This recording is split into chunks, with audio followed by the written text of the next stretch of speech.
Good evening, race fans.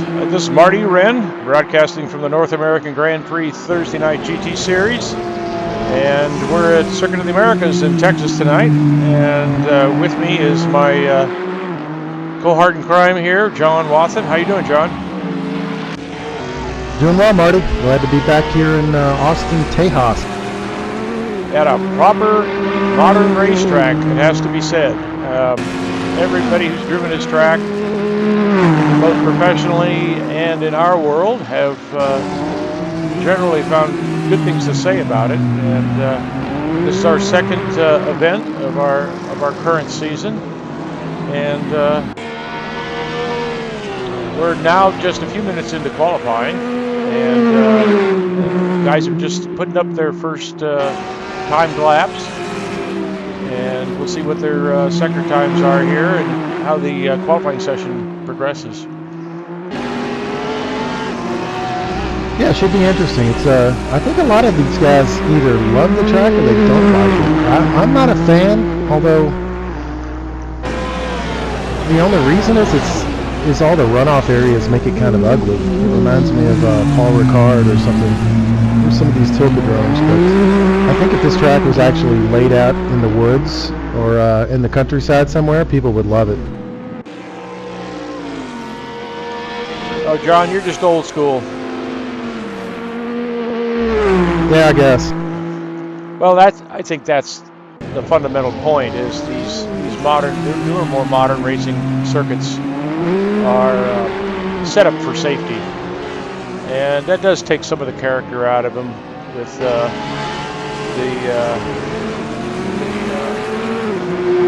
somewhat catastrophic kitty litter and sand traps that can ruin a guy's race if he puts a wheel off too far, and so on. So, I'm both ways. I love the old tracks, but these new tracks make for some great racing if somebody makes a minor mistake. It doesn't ruin their race, and in fact, you can generally see that with these low curbing, that the art of driving a modern race car on a modern racetrack seems to be how to take best advantage of the curbs in order to straighten the track.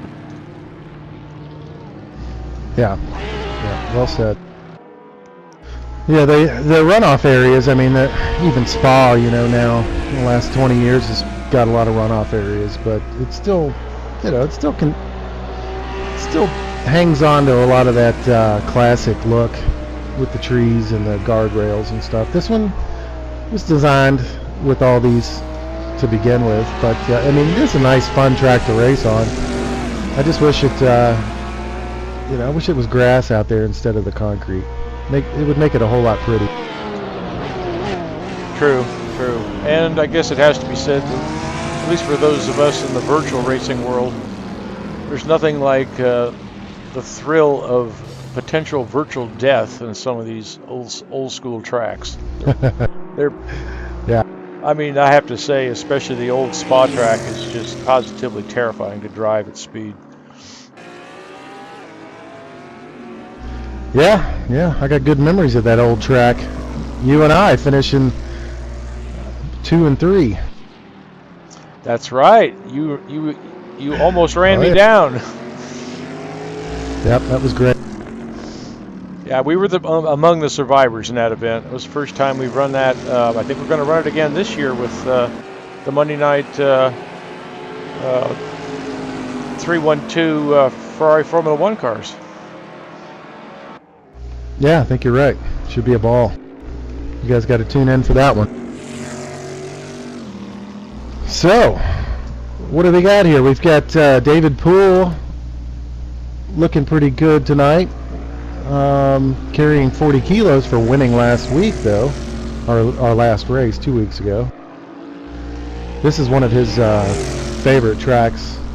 He's always pushed for this to be on the schedule, so I'm sure it's with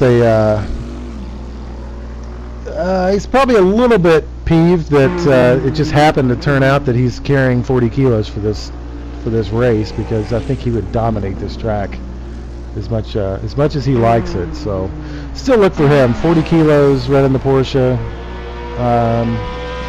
So far he's in 4th place. I don't think anybody's really turned in their top times yet, but he's going to be one of the guys to watch. Yeah, and I think also it has to be said the Porsches are looking very strong again this week. Got Brad David's teammate tonight is substitute. It's Ian Jollicoeur, who absolutely loves the Porsche. So I look for Ian to be in the top 5, if not higher, at the end of this race. Yeah, we're currently watching Brad Merys. He's holding down provisional pole at the moment. But John Ludden here in second is only 0.07 of a second behind him so far.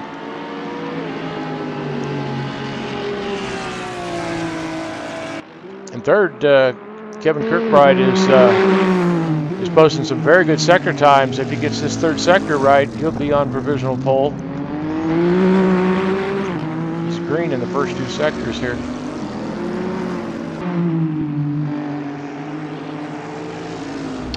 Well, that's pretty cool. Love to see that vet up there too. Oh yeah, for sure. Kevin's had some strong results. I don't think he's been all the way up top yet, but I mean, he looked very strong last season. Yeah, last season was his first season with us, wasn't it? I believe it was. Yeah, I think he was driving a Bentley last season. There he goes. Kevin is now provisional pole. Good job. Yeah, 2:05.3.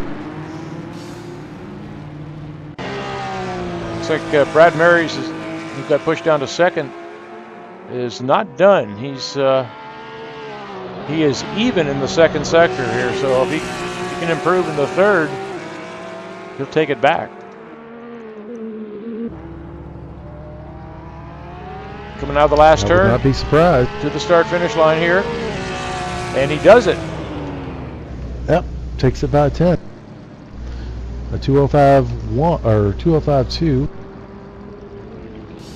Yeah, looking at the gaps and the times here, you can see how competitive this series is. I mean, these, yeah, but you know, it has to be said that regardless of how competitive you are, there's good racing all the way through the field here. So for a lot of the new guys who are struggling somewhat to get comfortable with these cars and learn the setups and or learn the tracks, you know, there's no place to go but up.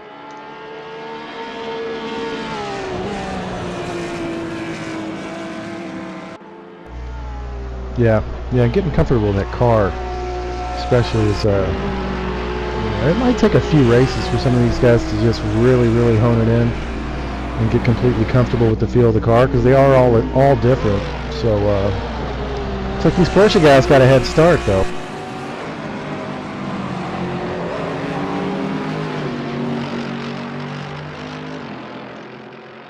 We've got Poole in a Porsche carrying 40 kilos for winning last week, and second last week was Aaron Parsons in Aston Martin. He's going to be carrying 30 kilos, and Ian Jollicoeur is carrying 20 because the guy he's substituting for, Andrew Werner, finished third last week. So those are the 3 guys carrying ballast for this race. How's the penalty situation from the last race? Let me check on that. While John's doing that here, I believe there were a couple. Go ahead.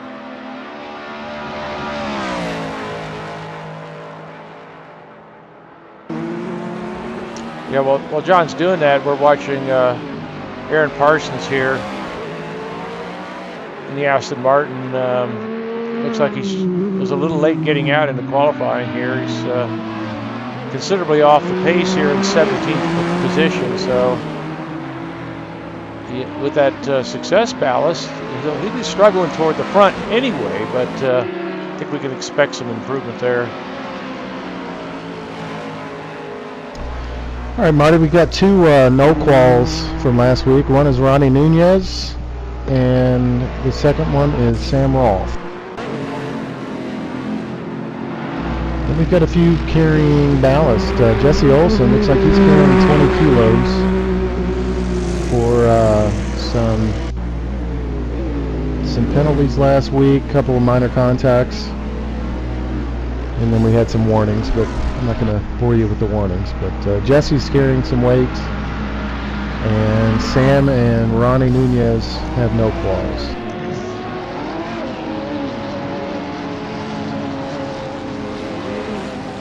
Nothing like a slap on the wrist to make you want to straighten up. Yep, I know the feeling, and I know you do too. Oh yeah, in fact, all too recently, although it did result in a fairly satisfying drive from the back of the field. So it's all about, what you do with what you got. And it's certainly fun if you can do it cleanly. Coming from the back, there's lots of overtaking that you can accomplish, which is certainly satisfying in and of itself, even if you don't make it all the way to the front of the field if you have the speed to otherwise do.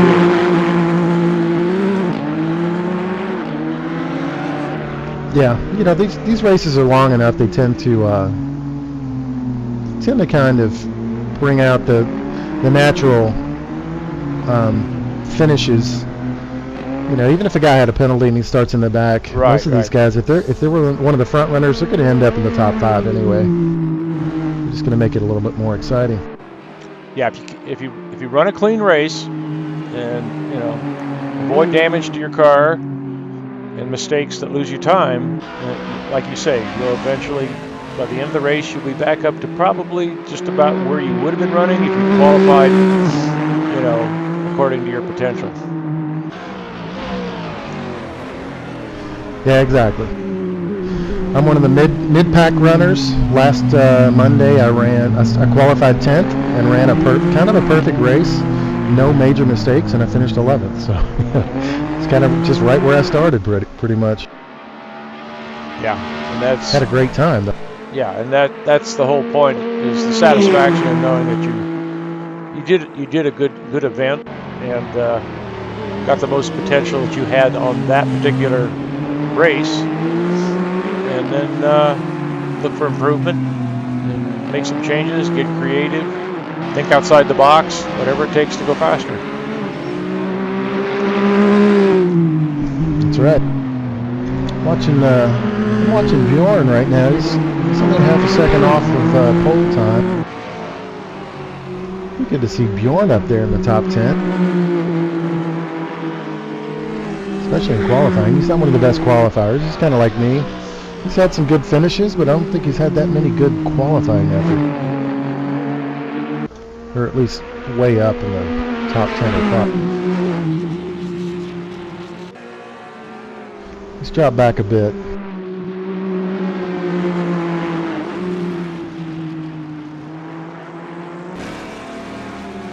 So just looking here at sector times, I'm not seeing anybody threatening for pole at the moment. Yeah, looks like Ludden's maybe ahead of his qualifying time, possibly. Although he might be dealing with traffic, yeah. I'm showing him a 10th down on pole time through the second sector, and he lost. Yeah, he lost a little. Yeah, so he's still third. Luis Nieto is back. I believe this is his first race back. Welcome back, Luis. Luis had some back surgery, had some back problems in the off season, and I believe this is his first race back. And he looks to be hauling the mail. He's only 3/10 off. Yeah, we're currently watching Luis in his Nissan GTR. What's the nickname for that car? Monster? Godzilla. I knew it was a monster.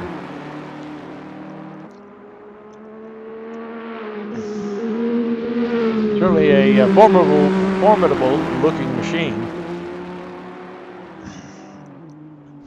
Oh yeah, and they sound pretty crazy too. I've seen a couple on the street and they're nuts. And here comes Luis.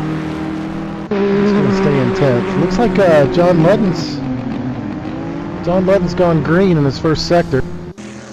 As has Kevin Kirkbride. Oh, yeah, just saw that. We've got 8 minutes to go here. Still green second sector. Yep. So there's still plenty of time to shuffle the order here before the start of the race. So we're currently watching John Ludden here through his second sector, finishing his third sector. Driving the Mercedes. Big throaty V8 front engine car. A design after my heart. Yeah, that's one of my favorite cars I've ever driven in a sim right there. Yeah, Ludden rounds the last turn, heading up the front straight here, and he takes pole position. He got it. 205.07. Yep, clear by a little over a tenth. That's a good feeling when that happens. I bet it is. I wouldn't know.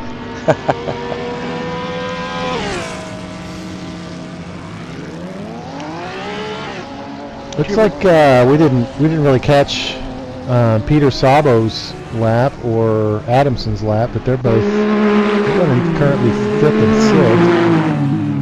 6th. Sabo, remember, was extremely fast at Road America. Yeah, I was watching him earlier, and we're looking at him now, and at the bottom of the screen, he got relatively best laps here between David Poole ahead of him and Andrew Adamson behind him. So it's definitely competitive. Anytime you're in the top 5, you know, you've got a good game going. Especially in this league, as close and competitive as it is. I mean, we've got the top 7.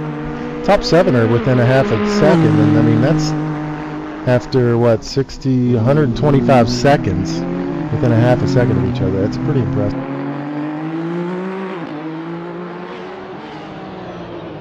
So I was noticing that these GT cars have a fairly broad selection of tires. I don't think the hard compound is going to be relevant. I was eavesdropping in the paddock earlier before the start of qualifying, and seemed to be the consensus that mediums would be the predominant tire. But here in qualifying, I mean, they could be used in softs or super softs. Do you have any idea, John? Well, no, but I can take a look.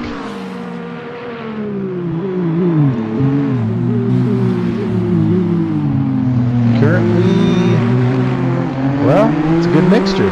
It's about 50-50. Ludden, Kirkbride, Poole are on softs, regular softs. Merys is on super softs. Sabo and Adamson are on super softs. Ian's on softs. Nieto, Hefner, and Maros are on super softs. So it's an even split. I mean, the super softs really do heat up fast. So, I mean, if you can't, kind of maintain your lap slowly, which is kind of tough to do when you have a bunch of guys out there on their hot laps, then, it may not be to your advantage to go on the super softs if you can't keep them cool enough on your out lap to actually haul the mail on the hot.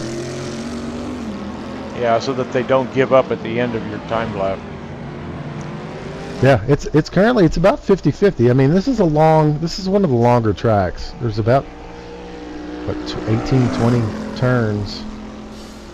So I guess this is one where it's going to be, some of them are going to be all super softs, but this one is it's got enough length that I think some of these guys probably feel they're going to be overheating the super softs halfway through the hot lap, and it's just not worth it.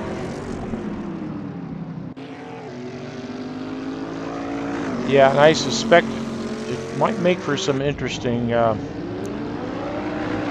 pit strategies, depending on how long the mediums last. They might decide to fuel it up and go long in the first stint, and throw the softs on for a sprint at the end. I think that's a possibility. I mean, I don't think anybody, well, we were at Road America for the endurance race, so I'm not sure that anything like that was possible there, but yeah, that'd be interesting to think about. You know, since we're getting to the meat and the potatoes of the season, where it's just a 90-minute race basically. So your pit stops, you're not going to have to stretch out a stint unless you really want to. Right. The Road America endurance race was, for some guys, was kind of a fuel mileage race. Trying to stretch it to minimize the extra pit stop that some required. But here, that's the fuel strategy is pretty straightforward. Everybody's going to be doing one stop. They'll have a choice of carrying heavy fuel and taking less at the pit stop, or carrying less fuel and having to take more time to add more fuel to get to the end. Yeah, that's what I love about this. You have so many different options, not only for car choice, but you know, depending on what car you choose and what driving style you have, you got several choices for tires. You know, how much fuel you want to take, pit strategy. Makes it really exciting. Kevin Kirkbride is a 10th up in the second sector here. Yeah, doing well. I was just watching Matt Taylor. Looks like he's going to jump up from 16th into the top 10, maybe.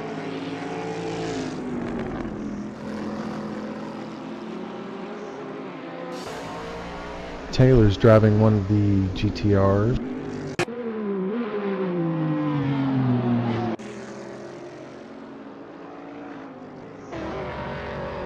Well, it sure would be good to see an American. Looks really smooth out of that last corner. Yeah, an American car at an American track here. And he breaks into the 204s and takes pole. Good job, Kevin. It's always been a really, really fun car to drive in these leagues at NAGP. I love driving it in the GT1. You can almost picture the cowboy hats waving in the air. Well, our hometown boy just got knocked off pole. Ludden's from Texas, so we'll see if he can make the hometown crowd happy. Well, he's in the pits, and we've only got half a minute left here. Oh, so, yeah, he's off. Yeah. If you're not on track, your qualifying's done. Yep, Merys is third, 2/10 off. David Poole's finishing up a lap. And he's not going to do it. Looks like he's lost some time. Sabo just ended his lap. Look at Ian, I'm a little surprised Ian's 7/10 off. Yeah, we're watching. He might have made start finish. Yeah, Chris Moses here, who's just finished the first sector. 2/10 down in 12. So he's languishing farther back than we normally see Chris. Yeah, I'm not sure that this track really suits the Viper all that well. I guess he'll prove it if it's true or not. It looks like Ian actually made the lap, so. Well, Ian's out there. He's only a 10th off. Yeah, he's only a 10th off. His first sector. And so he could still get a squeaker in here, and he's known for that. Ooh, a little wiggly on the brakes. 2/10 down the second sector. Still 10th off through 2 sectors. Some traffic ahead of him, which has been his nemesis. Yeah, hopefully that guy's not on an out lap. Ian's liable to pull out the pistol. Yeah, Ian's been vocal lately or the taser. about being balked in qualifying. Yeah, it seems a lot of guys aren't really paying that much attention to who's on an out lap and who's on a hot lap. And, well, whoever was behind him is going into the pits. So. And Ian's bringing it to the line. Yeah, he made the lap. Speak. I think he picked up his one spot. Yeah, slots in 6th.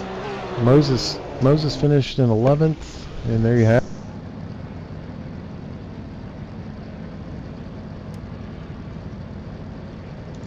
Well, Kevin Kirkbride with what I believe is his first pole here. I could be wrong, but I think that's his first time on pole. yeah, I think that'd be a safe guess. That was an excellent performance there. In a car we haven't seen running at the front of the field for some time. So it's good to see. Yeah, it's cool. And his teammates in 5th at Andrew Adamson. That's kind of cool too. So 1st and 5th. That's nice. Way to get that Corvette back up there. Yeah, and I think it's undoubtedly it can be attributed to some hardcore preparation and practice, getting the car chassis adjustments set to your driving style, to the track conditions, and we'll see what their race pace is like. It's one thing to be fast in one lap, and it's something else to be able to string them together for an hour and a half. Yep, no doubt about that. Well, we got a little less than 5 minutes here. Guys are doing their drivers' meetings and getting themselves prepared for the green flag here. Should we run down the order, John? Yeah, I think we should. Okay, I'll start out here. On pole is Kevin Kirkbride in the Corvette C7R. In second is John Ludden in the Mercedes-Benz. In third is Brad Merys in the Porsche 911R. In fourth is David Pohl, another Porsche 911R. Fifth is Andrew Adamson in a Corvette C7R. In sixth is Ian Jolicoeur in a Porsche 911. Seventh is Zach Hefner in a Ferrari 488. We haven't seen one of those out for a while, so good on Jack. Eighth is Luis Nieto, Nissan GTR. Ninth is David Marcos in a Dodge Viper. And 10th is who knows. I'm missing 10th too. Well, the time. Somehow 10th is invisible, but we'll find out. Yeah, I've got 11th is Al Merriman in the Aston. He and Aaron are currently tied for second in the team championship. 12th is Jesse Olsen in the Audi. 13th is Al's partner, Aaron Parsons.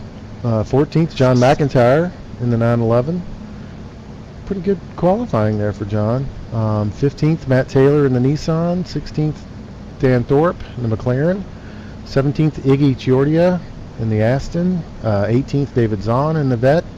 19th is Bjorn Heyman, who is John Ludden's teammate in the Mercedes. And I don't have 20th on my screen. Nor do I. Interesting. Anyway, 21st is Jonathan Cuppett in a Nissan GTR. 22nd is Mark DeGrasse in an Audi R8. 23rd is Abe Wozniak in a McLaren 650S. 24th is Trevor Snowden in a Corvette C7R. 25th is Cobus de... I always get this wrong. Villers? VA. Yeah, there you go. VA. Okay. In an Audi R8. Sorry about that, Cobus. 26th, Brian Jones in a Mercedes-Benz. 27th, Carlos De La Torre, Mercedes-Benz. And there's your field tonight. Yeah, Brian Jones, Louisville boy. Let's see a result here. He's very fast. Yes. Hope he can keep it together. Did he have a penalty? Why is he back at 26?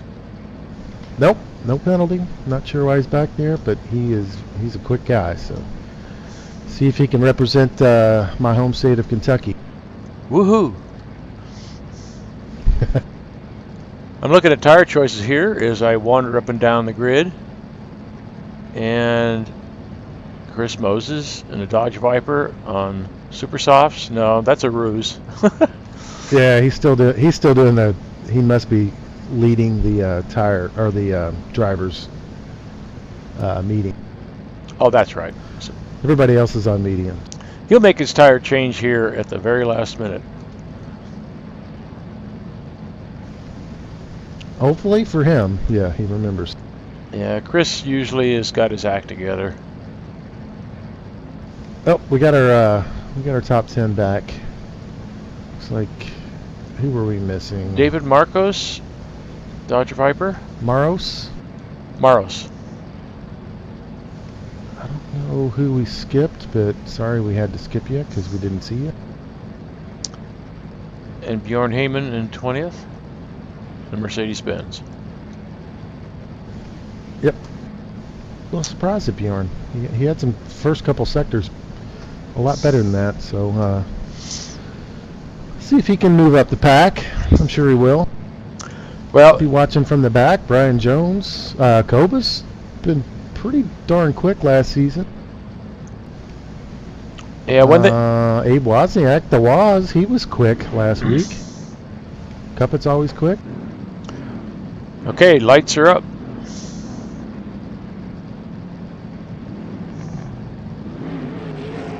Don't forget to park your car, Marty.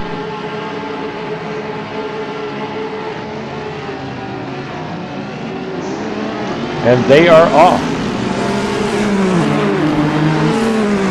It's like John Ludden in the gets to the inside here of Kevin. It's like Kevin manages to stay. Good clean start. Yeah, manages to stay ahead here. And Ludden tucks in behind him, behind the Corvette. He's in a Corvette sandwich at the moment.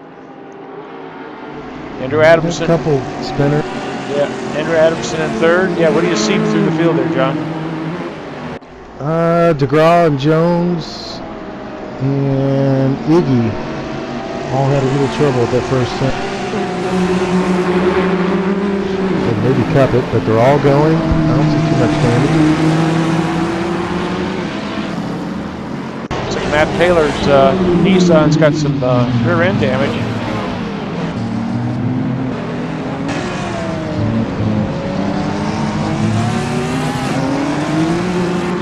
Kirkbride is leading Ludden and Adamson. Good start from Adamson from 5th to 3rd. Yeah, Matt Taylor takes the run of that Nissan and pulls right up along Bjorn Heyman.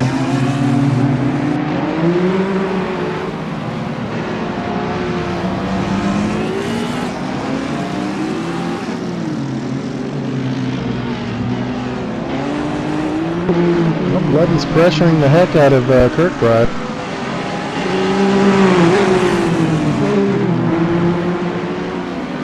But it's pretty intense back here. There's a little contact. But David Zone takes 4 wheels off without losing too much time. Oh, Kirkbride runs it really wide in the last corner. Can't do that too many times unless remember reading on that? Is that one of the corners where they didn't think it would matter? Yeah, Kevin gives up the lead here, and his teammate comes alongside him.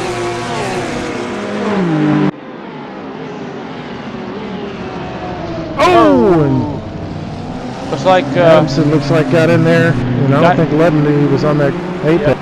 Ludden turned right into him, kind of thing, and we got a little glimpse of it here, but not a very good view. Yeah, I was watching Ludden. I don't think he... Oh, and Ludden spins it, and the S is in. He's always plowed. Oh, he went off track. Yes. And out in front of the whole pack and got plowed. He's got severe damage.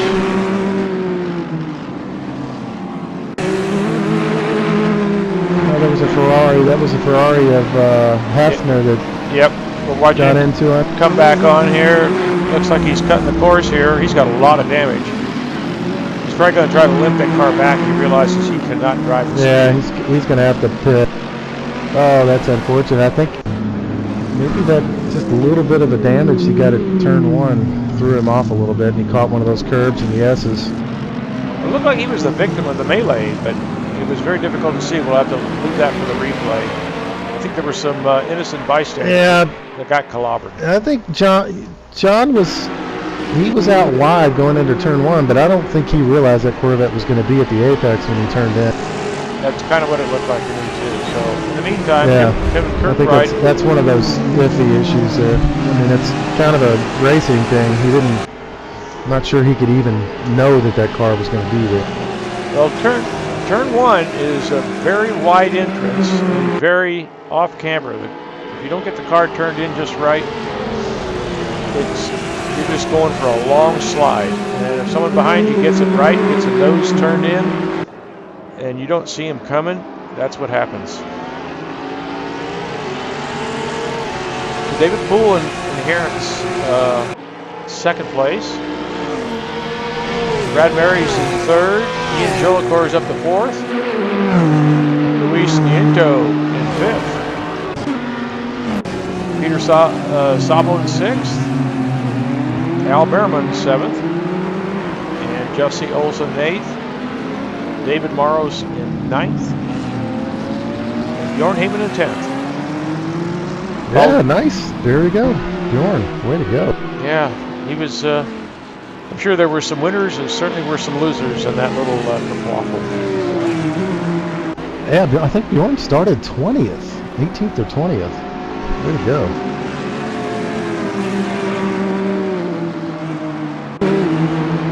There's a lot to be said for keeping your nose clean while the world around you falls apart.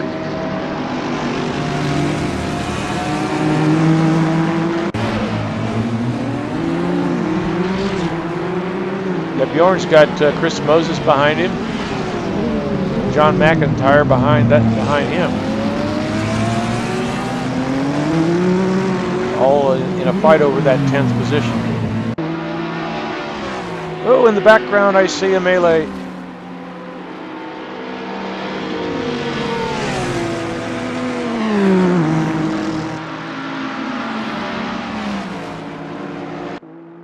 I'll see if I can get the goods there. I think everybody got going again, so I just, off in the background, there were about 3 cars came together. Looks like Ludden came out of the pits. He got himself cleaned up.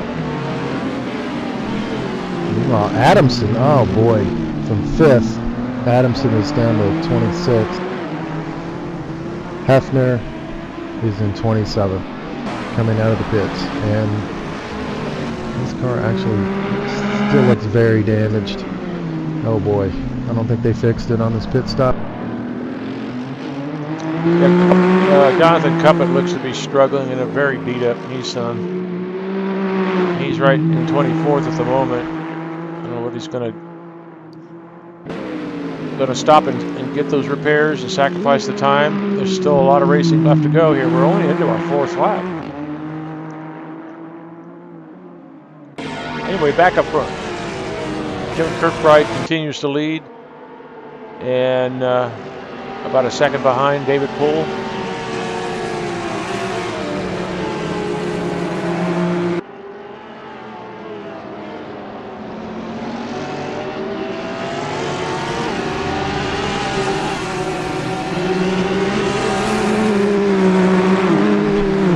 That's not shocking at all to see Poole running in second. Like Moses has cleared Bjorn Heyman for 10th.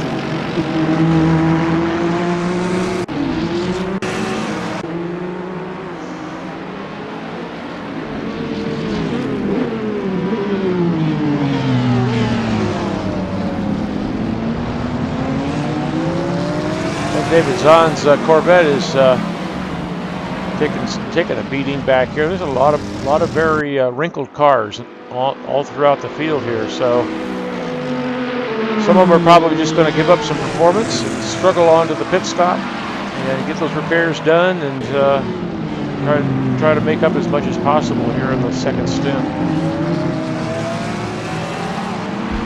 Yeah, we got 37 laps. I'm not sure how many laps these guys can go. I would say about mid-20s. So, I mean, the pit stops should be opening up around lap 15 to 12, 13, 14, 15 maybe.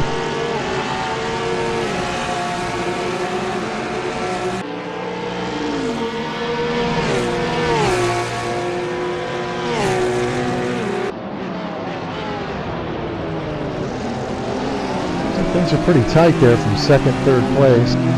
Yeah, we're currently following Brad Merys in third place, and he's hounding David Poole for that second position. And Ian Jolicoeur is not far behind. Interestingly, the Porsches seem to have come to the front here, except for Kevin Kirkbride, who's holding his own. In fact, looks like Moses is trying to pressure Olsen. Well, actually, Merys for 9th place.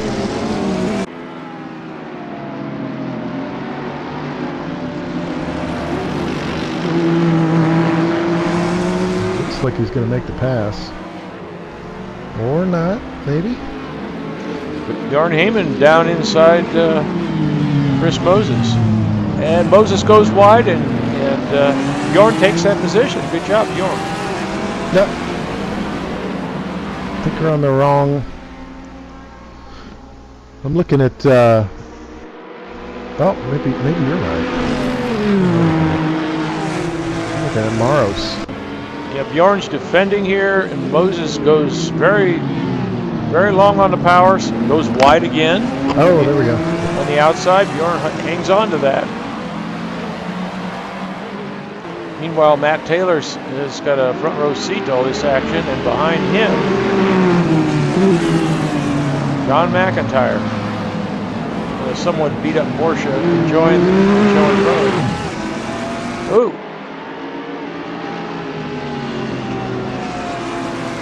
So I saw a Nissan get loose and go off. I didn't see who it was.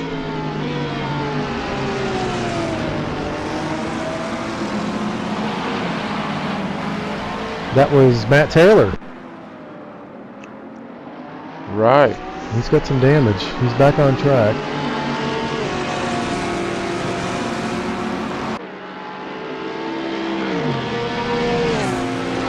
He and Jonathan Cuppet are teammates this season, GT lead.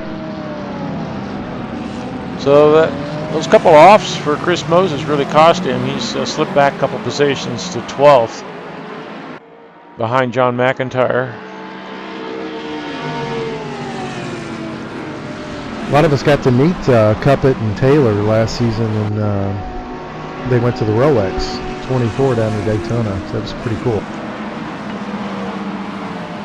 Good to see they've teamed up. Yeah, excuse me, John. David Zahn's really putting the heat on Chris Moses. Chris Moses seems to be struggling a bit here. I think that car won't turn. I think Moses' tires are overheated.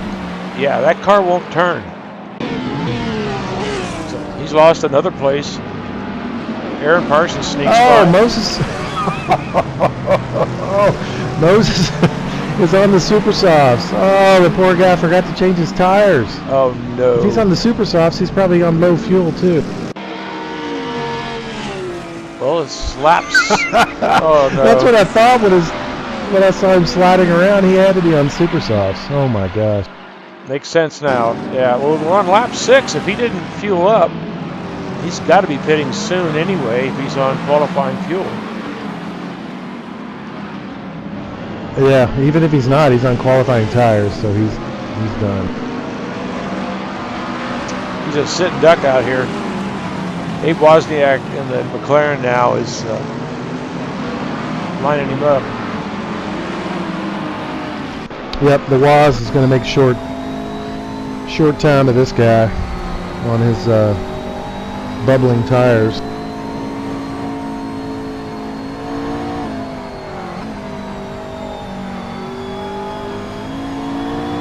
And there he goes. There he goes. Okay. Almost blocked Chris's entrance to the pits. We were in car with Abe. Oh, I thought he was going to stay out. I think Abe read that pretty good. His crew chief got to him and was like, "Hey, you still got your Super Softs on. Get in here." Box, box, box. As they say in Formula One. Meanwhile, Kevin Kirkbride has pulled out a 2-second gap. And Brad Merys has got by David Poole for second.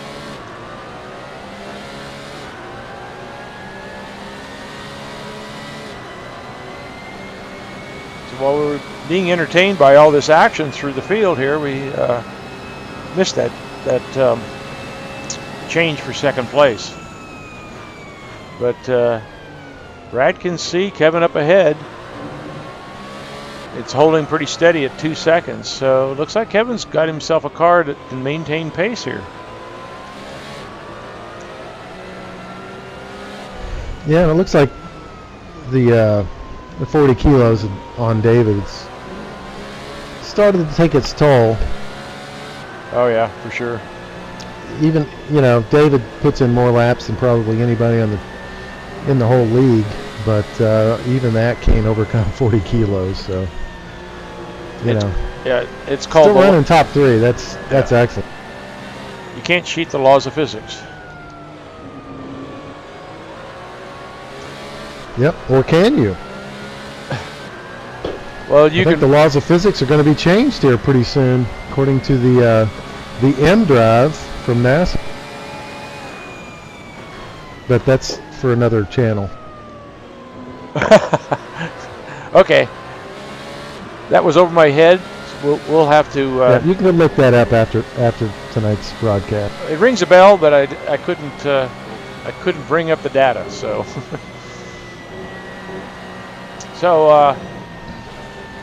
now what was I going to say now?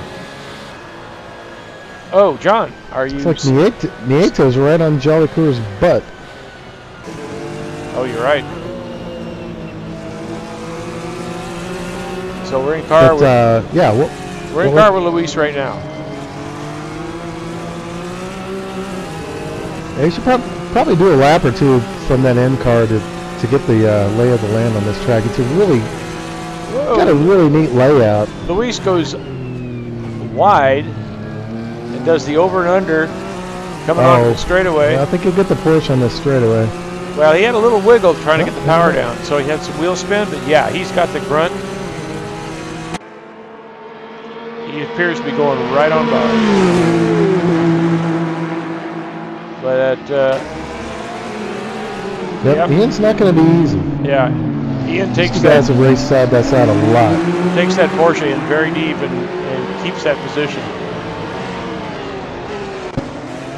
So John, I was going to ask you, you see any action in the chat?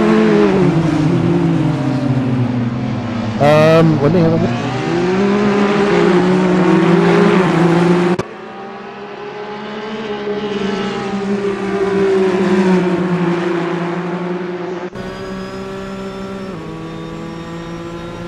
We got a couple guys.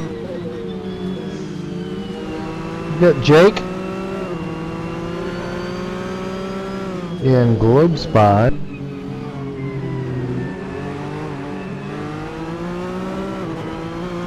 And Peter Sabo is here behind Luis Nieto in 6th position here in the other Nissan.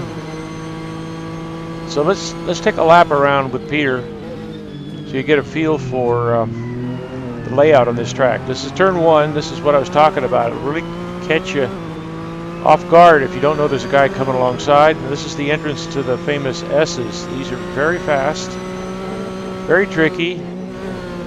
You want to use as much. They get tighter as you go along. Yeah, and you want to use as much curb as you can get away with. You see how it kind of. Yeah, the first couple S's are flat, and then you got to start letting off the gas, and by the last one you're hard on the brakes. Yeah, it's getting tighter and tighter over the top of the hill and flat out down through the kink to a hard braking area onto a long straight. So this can be a good overtaking place right here. Yeah, I think the straight's nearly a half a mile long. Now Peter gets a really clean exit.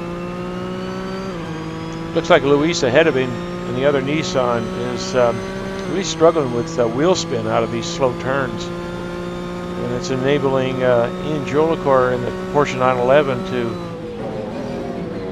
to stay ahead of him.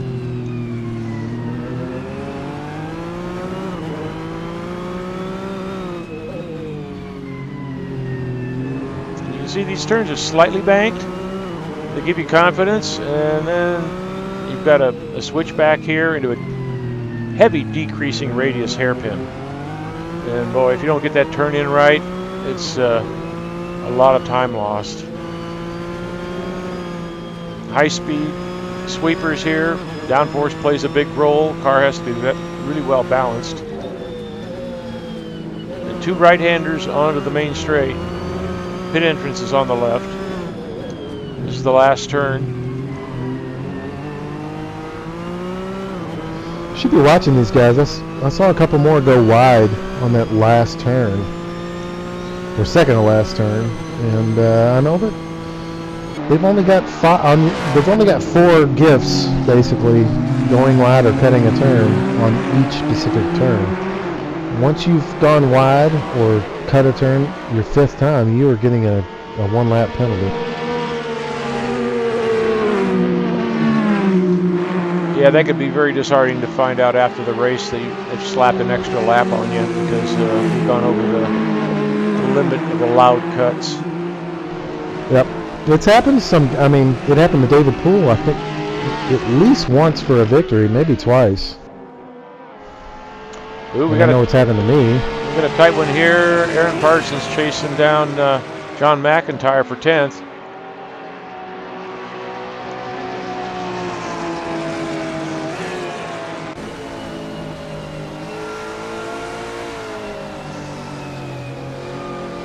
Yeah, good to see Johnny Mac back in the league, and got a heck of a teammate in Brad Mears. Looks like McIntyre just eased up a bit there between the turns, knowing that Aaron Parsons has pace on him. Decided to not make that one a fight and just keep it clean and get to the end. If you got damage, which that Porsche appears to have, it'll take all the fight out of you with a car that doesn't want to work right.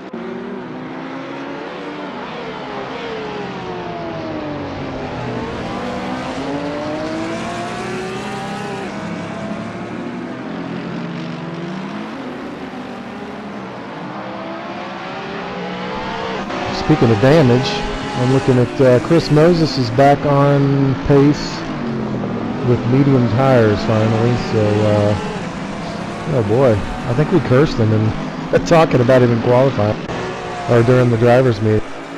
Oh, undoubtedly. He actually forgot to put the right tires on.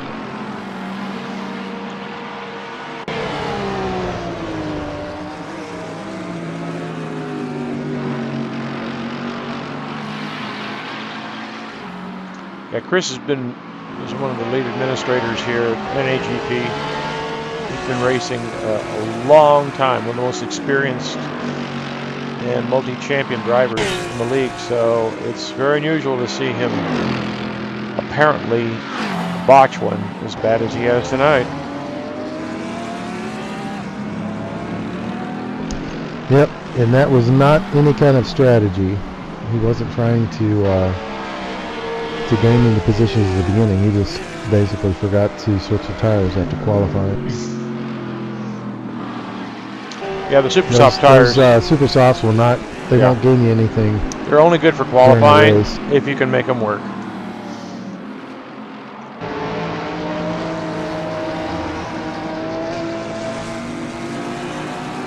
Well, looking through the field here, seeing where the closest action is, we see Luis Nieto in 5th, still hounding Ian Jellicoe.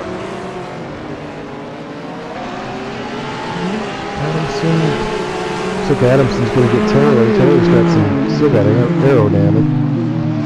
He must not be inside his pit window yet. Adamson's actually already pitted once, I believe, for damage.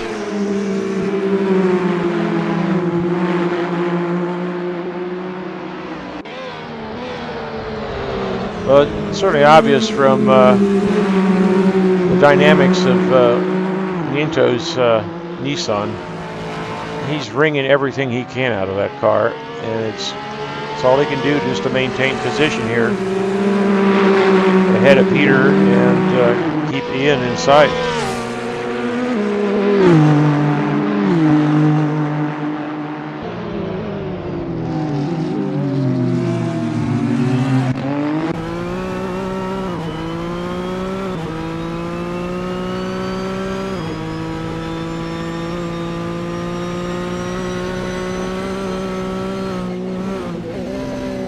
Yeah, these S's can be either very fun and satisfying or just frustrating and terrifying.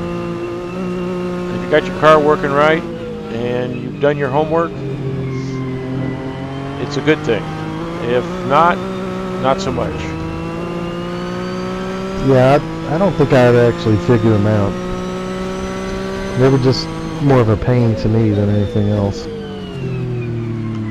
Ooh, Ian got a lot of tire smoke there under braking ahead of Lewis. So I think we can see at this point on the 12th lap that there's some tire degradation going on here. I'm surprised to see Ian 7 seconds behind his teammate, who's carrying 40 kilos.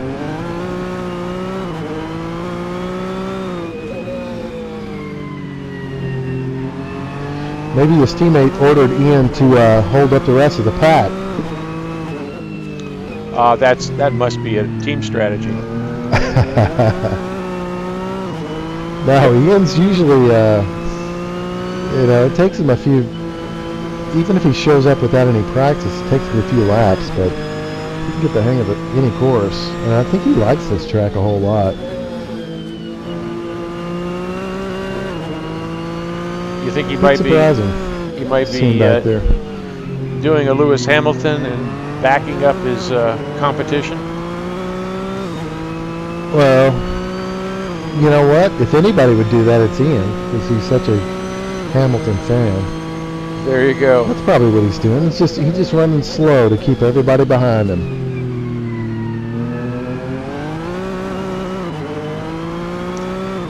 Got to say that it didn't work out so well for Hammy, but he sure gave it a shot. Well, hopefully Ian watched the race this month. Well, fortunately, he can't Final hear us F1 talking race. about it.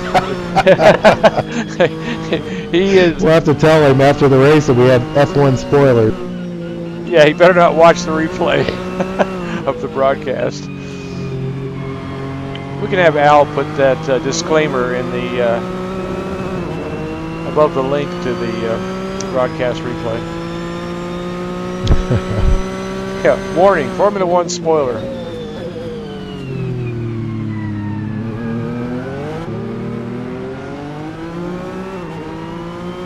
Yeah, and right behind Luis is Peter Sabo and the other Nissan GTR, just keeping pace.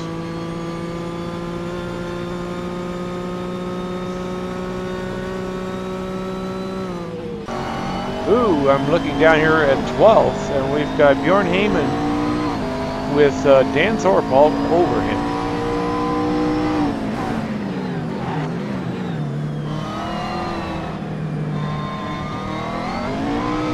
Pretty cool sight. See a McLaren battling an SLS.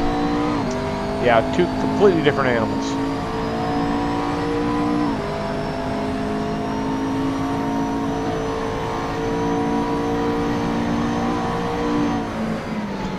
We were running lap 14, starting 14 out of 37. Ooh, Dan got that bollard on the apex there, dead center. I wonder if that would have been a cut.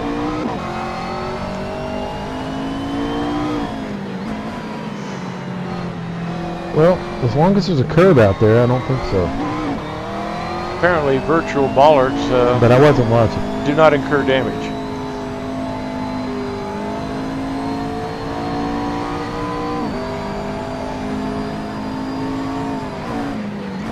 Bjorn seems to be stretching it out here, so maybe we just caught the tail end of his move on Dan. But Dan's got a good drive going here in 13th position. John Ludden is in 14th, right behind him, I see. Oh, damn. That's a pretty good comeback there. I think Ludden was in last place following that first or second lap shenanigans that went on. Yet I would encourage our viewers at some point after this race, the broadcast replay will be available on YouTube, and you can review any of the stuff that that we've, well, not so much that we've missed, but you can review how we missed it. Yeah, exactly. And Twitch TV. It's still on Twitch TV too. And of course, if you have the Assetto Corsa simulator game, the game replays in their entirety are also available at the NAGP website, which will enable you to completely control all the views for yourself on the racing replay. And that is the best way to review incidences that weren't missed. You can use all the camera angles and car views. So get your copy of Assetto Corsa today.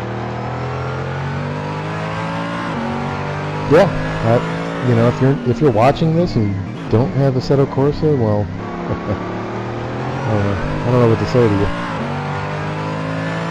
I guess what I'm proposing is just getting it to watch these replays. Watching Pool got way wide going through the S's.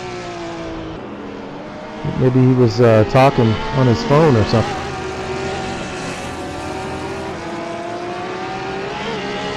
Boy, he was using a lot of curb there. That's four wheels in the exit. Way out of shape. I think he overheated his tires. He had a huge slap. Yeah, he may have got him a little dirty. Whoa, big lockup in the front. Just locking him up. Yeah, it has to be said that if you get off in the grass and you get your tires dirty, it does take several turns before they get completely clean and you get your grip back. Oh yeah, and if you completely overdo a corner and you lock them up, or if you go into a corner and you slide it the whole way, if you completely screw it up, you're going to pay for it for the next several corners because your tires are going to be overheated too. Not just going off track, but just sliding the car is going to overheat the tires, and it's going to add up at the end of your stint too. You know, these tires are they've got a certain amount of tread on them, and if you start sliding them around, you're going to cost yourself severe time at the end of your stint.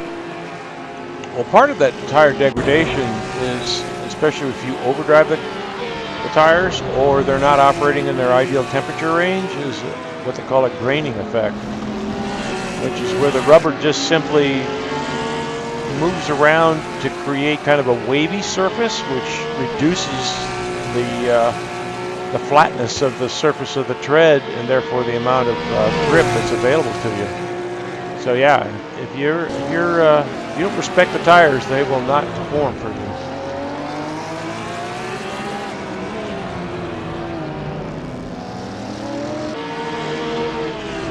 Yep, I've learned a lot about that in the old Formula cars, because you can kind of start going pretty quick in those cars if you learn how to where you can slide the car to make it turn. However, towards the end of your stint, it's going to cost you because you've actually slid the car too much, and your tires are going to be shot. As I remember well following you Monday. Yes, exactly. Put some pressure on me, and then my tires got not only overheated but worn out, and it was easy pickings. Yeah, we were all running the softs on these vintage Ferrari Formula One cars, and they were good until those last few laps at the end of the stint. And it made all the difference in the world whether you had used them up more than your competitors. And because I had to start at the back of the field, I just was determined to be smooth and conservative, save the tires, and have something for the end. It worked well, and it made it actually a lot less frustrating. Anyway, back to our race. We have Kevin Kirkbride out here with Brad Merys closing the gap here as we approach our pit window. He could be coming in pretty much any time now.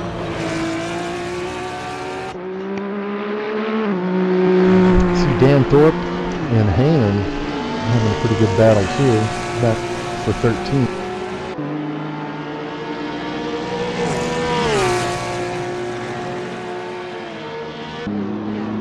Yeah, Brad Merys is basically up and in the draft behind that Corvette, and definitely putting the heat on. He's under a second behind. Yep, that's probably coming down to tire degradation too. Exactly. We're at lap 17 out of 37. They're going to pit on 18, 19.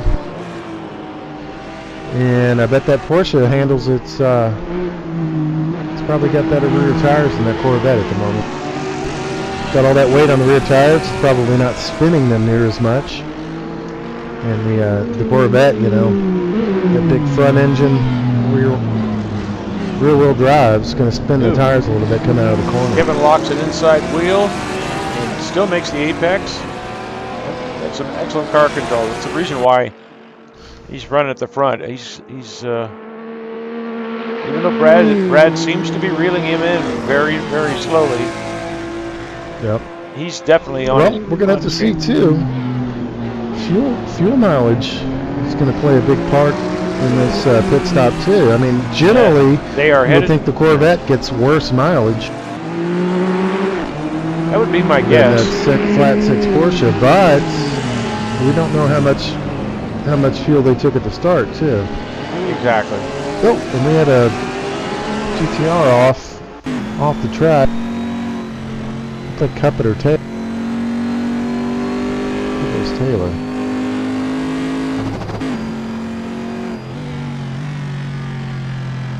So this is going to be interesting. They're going to go into the pits in the next lap or two, right on each other. So see what happens. It's going to be kind of cool to see what kind of strategy plays out here.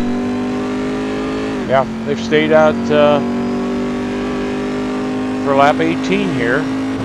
So my guess is they could be coming in next time around. We're on board here with Kevin. Yep, next lap or two. And you can see Brad in his mirrors and on his TV screen. I think it's so cool that they put these TV screens in the Corvettes so that when you're hauling the kids around, they got something to watch. Yeah. Yeah, who would have thought the American team would put a TV on their screen first? You would think it would be a Japanese car. Yeah. Put a Sony big screen or an LG big screen, you know, in the middle of your car.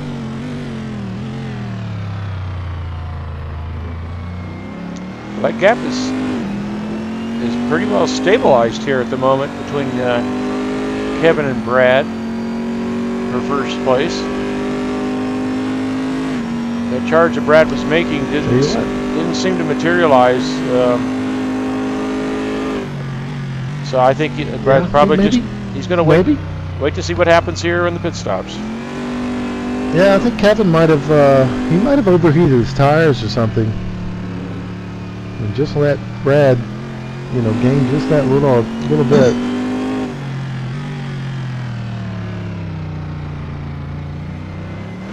Ooh, Carlos De La Torre here being lapped. Takes it nice and wide. I don't know if that was intentional, but it certainly was helpful.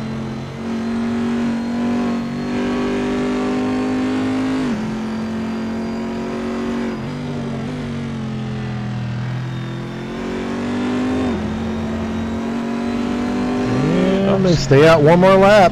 Sure, they sure did. And I don't blame them. I mean, their tires feeling good. Pool stays out. Nieto up to fourth. Looks like Jolicoeur pitted last lap.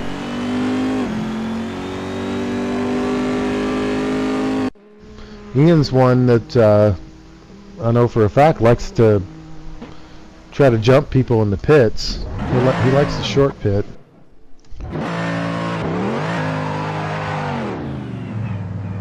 Oh, that was interesting. We happen to be watching Carlos De La Torre in a pit stop, and it appeared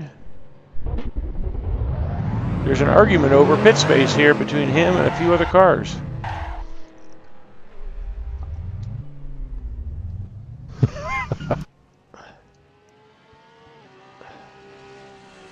And Carlos takes it to the garage. Oh, was he not able to get a? There was some contact in the pit lane. It looked like Kirkbride may have, or I'm sorry, the Tory had overshot his pit box and was in the process of backing up as somebody came in. And there was contact. We haven't seen that. Did the cars actually? Yes. Did it look like they made contact? Because Yeah. I thought it was all invisible. I did too. But they ricocheted off each other, I swear. The replay will show no. it. Yeah. Very bizarre. That is bizarre. I wouldn't think that would happen. Did the last... So, I mean, if I overshot my pits and somebody was behind me, I would just ram it into reverse and back up. Well, that's what he was attempting to do. Brad goes into the pits. But I thought the whole pit lane in AC was, no contact. Well, maybe they made it more realistic and there is contact now. The last update, maybe? David Poole is also in. They would tell us if that was true. And we just saw him drive right through Brad Merys with not a problem. So I don't know what that was about. It'd be interesting to find out. Okay, Brad's away. So Merys is out. Kirkbride's coming around on his lap. Pulls out.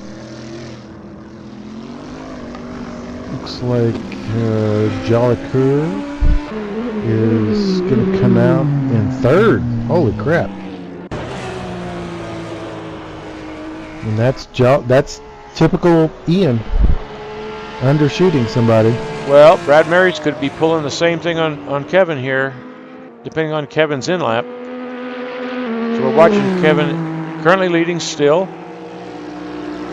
Very likely to be headed for his pit stop. The question is, will he be able to hold pace that will keep Brad Merys from undercutting him, who's already pitted?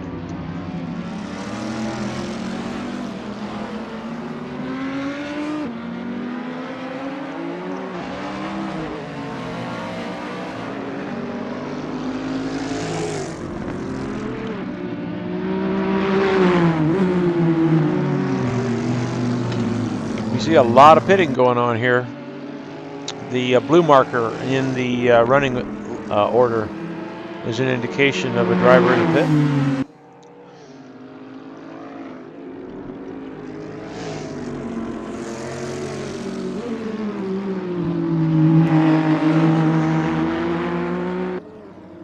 Yep, Kevin is in the pits.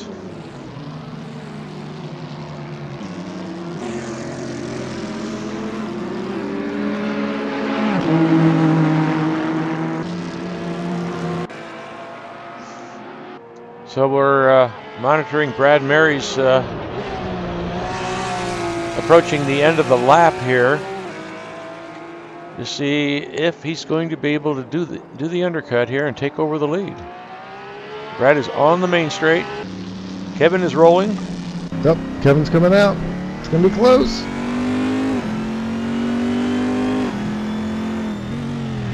Oh, he's got it.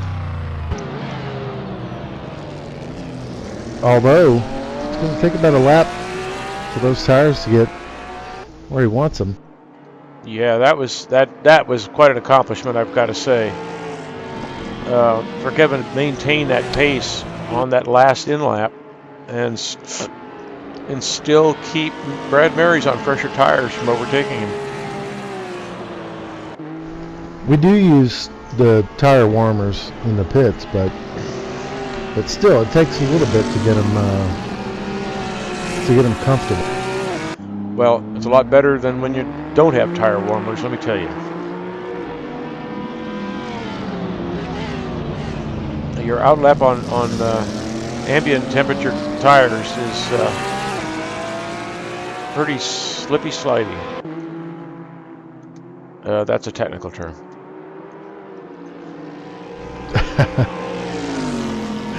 Looking back at Marymon and Sabo. That's going to be a pretty good, Oh yeah. good little battle there.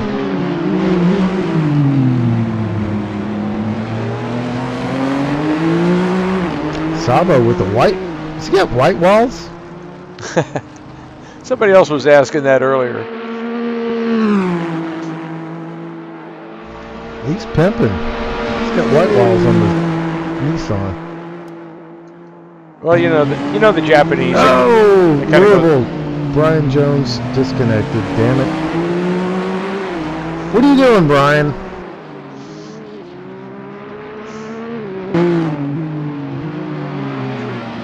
Letting down the home team. Bummer.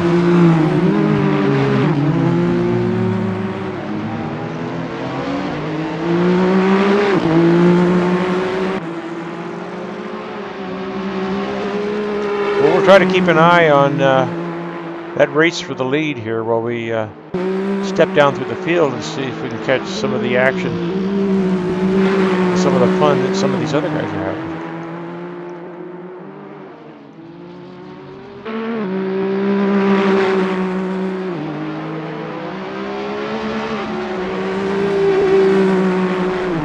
Moses is up to 13th. Yeah, Parsons in 9th, kind of in a lonely race. I would think Moses has got to pit one more time, though. Unless, no, he didn't throw on hards. He threw on medium tires. Yeah, without actually looking at the numbers, it's hard to predict if he could fill it and have enough fuel to make it to the end. No, he pitted on like lap 6 or 7. I don't think there's any way possible he could make it on fuel. So he's running 13th, so he's definitely going to drop a good 25 seconds, so he'll be struggling to be in the points. Looks like Andrew Adamson is got Chris Moses in his sights. We're looking here at their statistics, and Andrew's got a 2:07.1. Chris Moses' best 2:08.1. So Adamson appears to have pace here.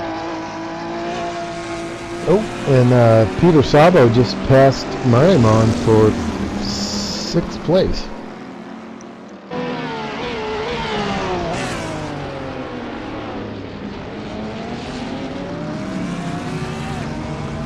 Yeah, Andrews. We'll switch our running order here to best laps. Looks like John Ludden, currently in 11th, has the fastest lap of the race with a 2:06.4. So you can see here we're watching 14th, Andrew Adamson. His 2:07 shows that he is faster than a lot of the cars around him. And it looks like Chris Moses is going to let him go.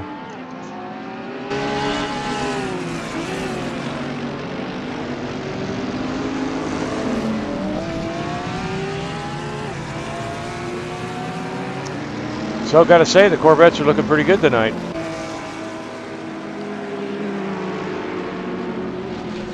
Yeah, good to see too. Looks like Kirkbride has been able to hold that gap to Brad Merys for the lead at right around 1 second.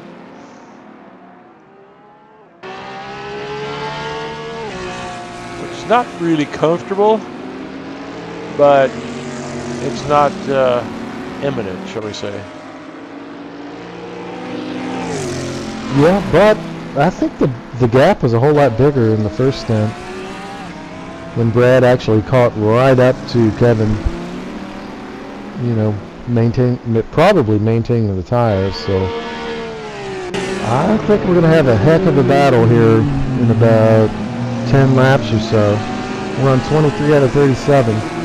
Once we get to 35 or so, if Brad's not by him, we're going to have a battle. Because that Porsche is going to save its tires, the Corvette's going to start losing them, and makes for an exciting finish.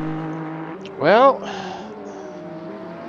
in my view, although Brad is really making a push here, he's in the draft at this point. While his tires are fresh, I think he has to make his move. Because I was just going to say, the end of the stint showed that Brad tried to put a move on, and I think he ran out of tire and decided he was going to have to wait. So I think now he really believes he's got to do it before they get too far down the road. But it also has to do with how much Kevin is holding in hand. In fact, looking at the stats, Brad Merys has a 206.5. Kevin Kirkbride has a best of a 206.6. So they're basically equal in pace.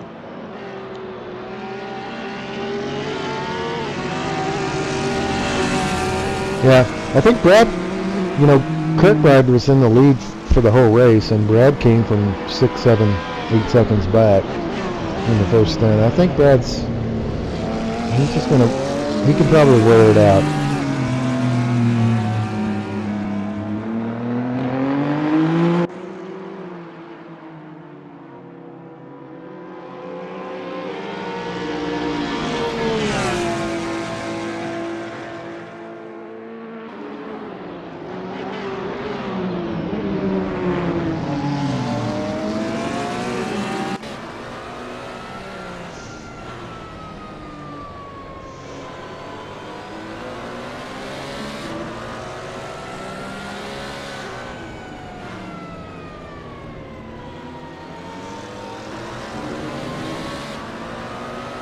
Yeah, we're right here with Brad Merys, and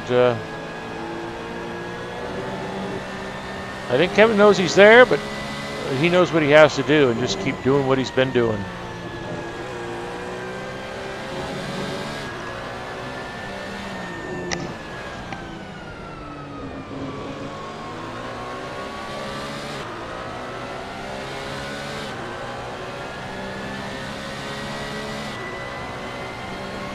Not sure why, but we're missing the Walters family.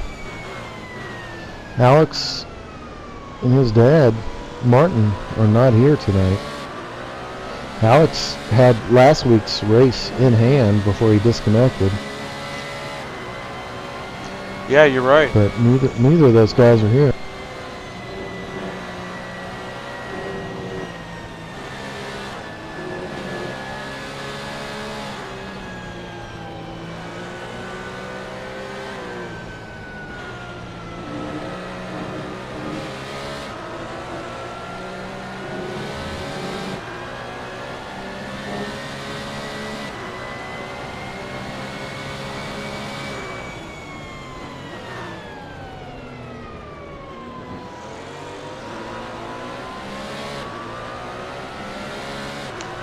Yep, I'm just noticing that John Ludden is now up to 10th and is still fastest lap of the race.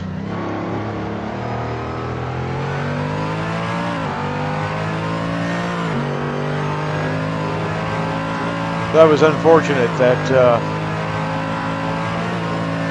he came together there with whoever it was in turn 1. And got a lot of car damage, had to pit, took himself out of contention basically, so now it's just a matter of seeing how far back up the field he can get, but it did spoil what was likely to be a front of the grid run here with the leaders.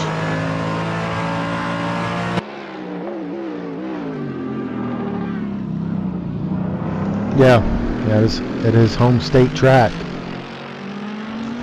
John, I'm going to take a break here real quick. You're in charge. Back in a bit.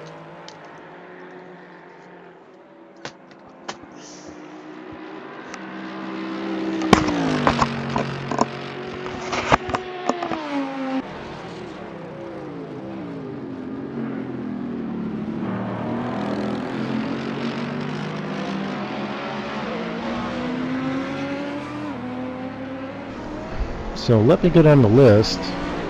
Kirkbride leading Brad by a half a second. 14 seconds back is Ian Jollicoeur subbing for Andrew. Fourth place is Andrew's partner David Poole. Fifth place is Luis Nieto. Sixth place is Peter Sabo.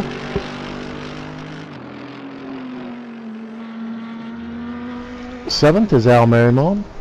Eighth is David Maros. Ninth, Aaron Parsons. 10th is John Ludden.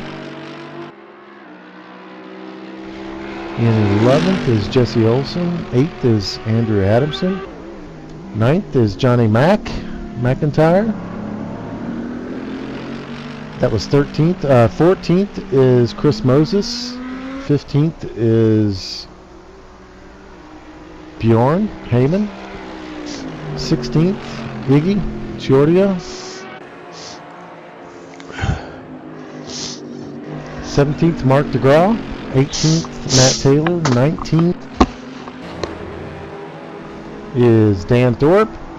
20th is Trevor Snowden. 21st, Jonathan Cuppett. 22nd, David Zahn. 23rd, The Waz. And 24th is Zach Hefner. And meanwhile, up front is a close battle. Hopefully Marty left it on the front runners. Brad is within 3/10 of Kirkbride. Well, he just put it back on the front runners. All right, good time. Yeah, I see this battle for the lead is continued unabated. It's pretty intense. These guys are really at the top of their game, and I think they're wringing everything out of these cars they can.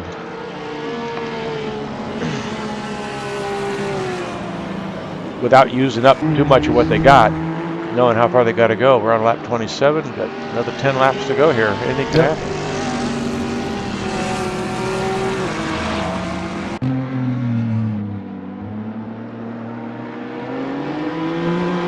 Trying to keep an eye here on John Ludden in 10th. He's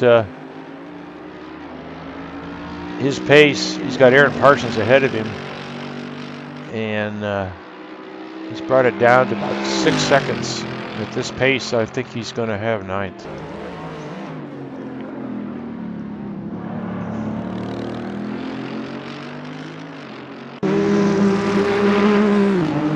And looking farther up, Al Merymon in 7th.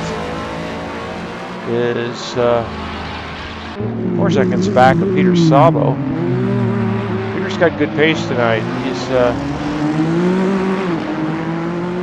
He's still chasing his teammate, Luis Nieto. Although he has a better fastest lap, so interesting to see what they're 3 seconds apart at the moment.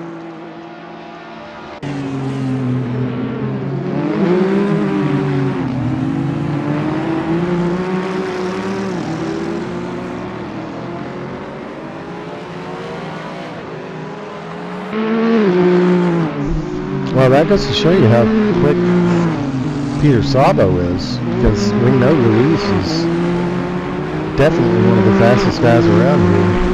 And if his teammates actually got a quicker lap than him, that's very impressive. Yeah, Luis, didn't you say, has considerable amount of ballast?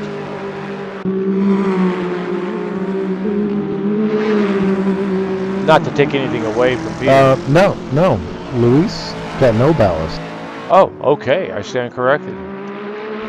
Yeah, David finished first, Aaron second, and Andrew third, who Jalacour's got his ballast. So Nieto's got no weight.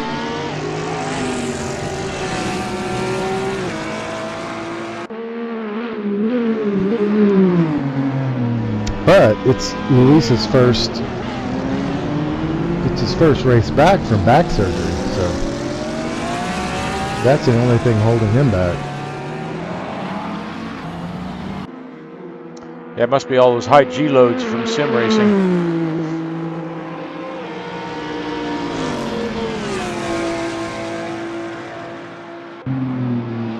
Still watching this lead here. And the gap just hovers just under a second. Continually here, lap after lap.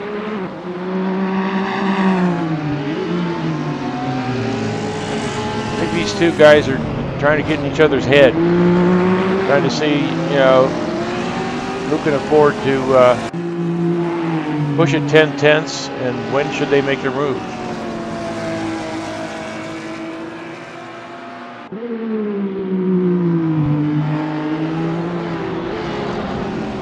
That's funny. Looking at the. Kevin just took a big slide here. There goes Kevin. Big tank slapper. He's back on track, still in second place. Well, there you go.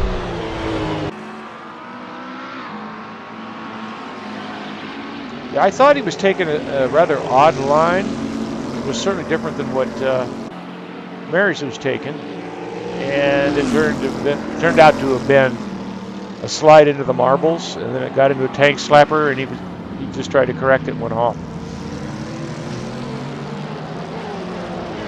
Well, regardless, I mean, he's still maintaining second place, and it's been one of the, I think, most impressive drives that we've seen here in quite a while. So you were watching when he went off. Yeah. Did he catch a curb, or just a little bit, just go a little bit wide into the marble?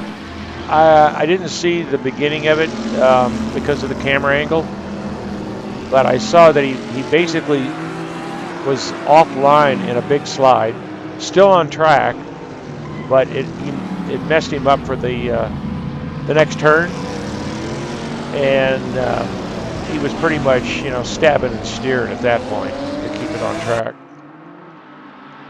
Yeah. Well, good for him to hang in there in second. He knows he has the pace. He's got I believe he's still got the second fastest lap of the race.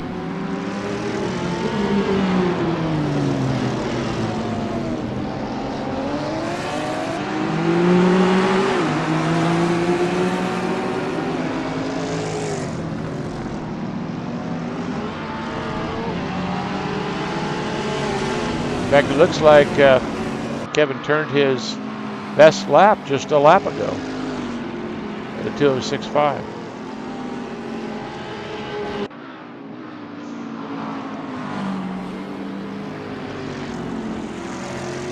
And then lap 28 he had that slow lap. Oh, with 10 seconds, yeah.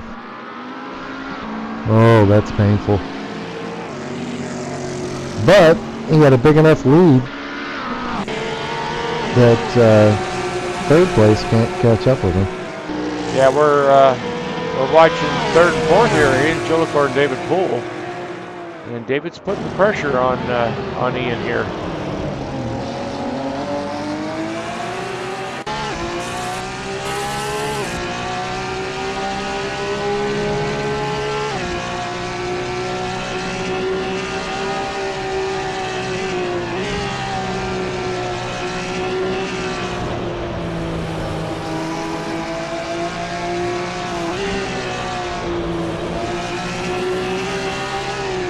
They're coming up on some lap traffic here. So this could get interesting.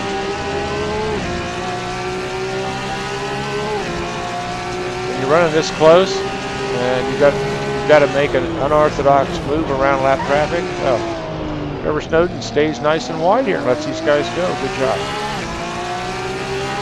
I was just going to say that, you know, when you're leading, coming up on traffic, and traffic forces you into unorthodox corner entry or such, and, you know, the guy behind you can be close enough to just simply swamp you and take the position. Yeah. Well, looking at Ian and David Poole, they definitely are using the same setup. So if you see those guys, if you see Ian pulling away on a straight, that's because only for the fact that David's carrying 20 more kilos. Well, we're on a roof cam here with David Poole, with a clear view ahead to Ian Gillicourt, and it's pretty interesting. These guys have a distinctly different approach to a good portion of this track in terms of corner entry and exit. Seems to work better for Ian at some points of the track and better for David at other points of the track. So Ian gets a nice launch out of turn 1 into the S's.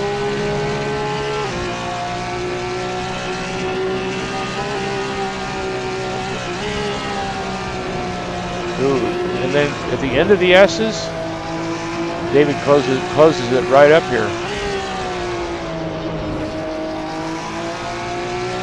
Looks like Ian was just a little overdriving the S's.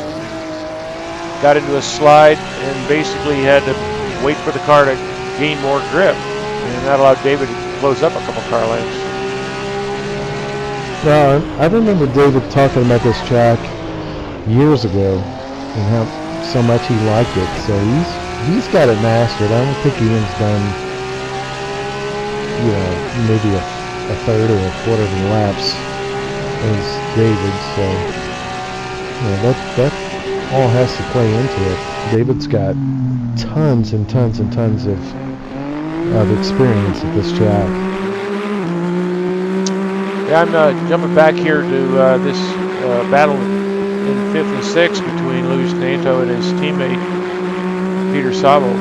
And I wonder if there's team orders and Sabo's not allowed to put a move on Luis. I doubt it, but it makes for good broadcast. Yeah, I do too. Japper. I mean, Sabo was, he was fast.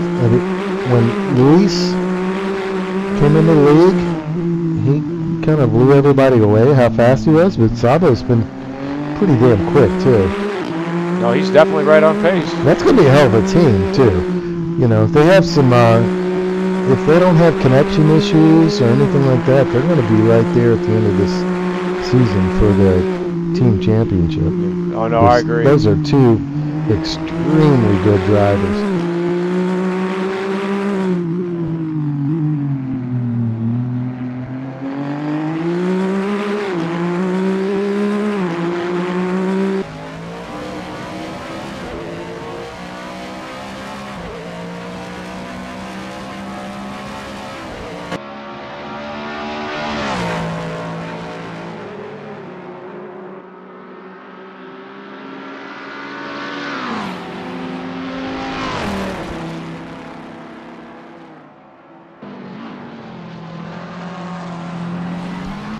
So Brad's got a pretty good lead.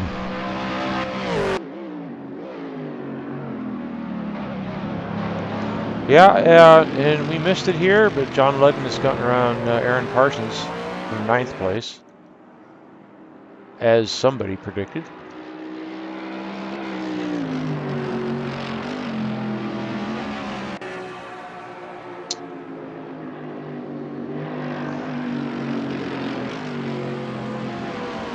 And Ludden still has fastest lap of the race, apparently.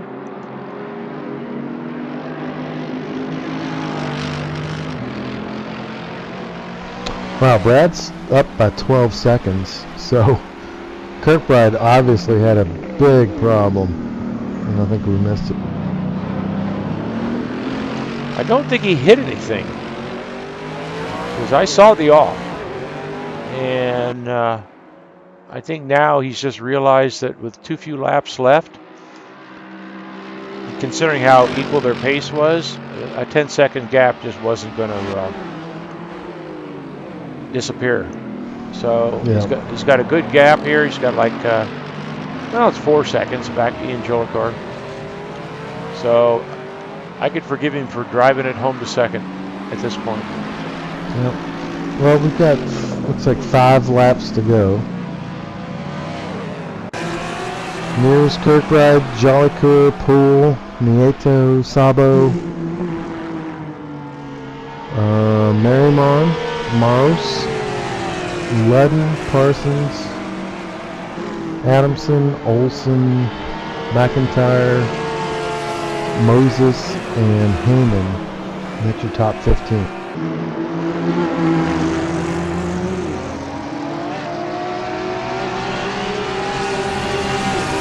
like the closest battle on track at the moment is a battle for third, that last podium spot. Ian Jolicoeur and David Poole. They've been within a second of each other here, lap after lap after lap. And it's a matter of who, if anybody's going to crack first.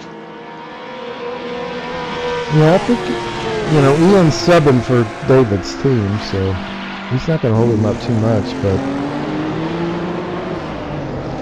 I can't remember the formula to lose weight. So I figure those guys are working out what they want to do. Ian's carrying 20 for Andrew, and Poole's got 40 from last week. And they're finishing third and fourth no matter what. So I think those guys will definitely be communicating and trying to figure out who's going to carry what weight next week.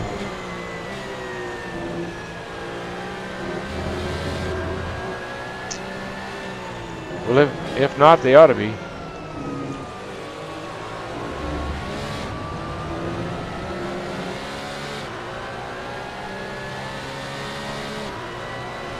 Next week we got a VIR, which is one heck of a track.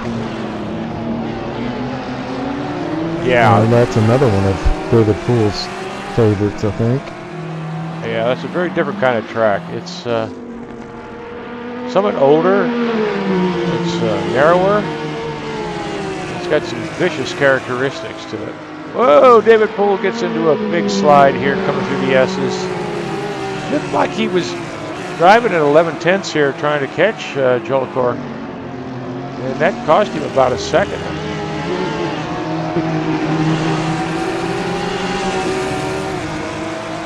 No, I think from this point out he's going to take it easy. He's home in fourth, and I think he'll lose 20 kilos. Of course, I'm not sure because I never have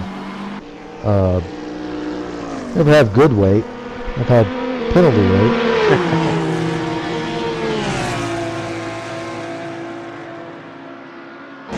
But Brad looks like he's just cruising.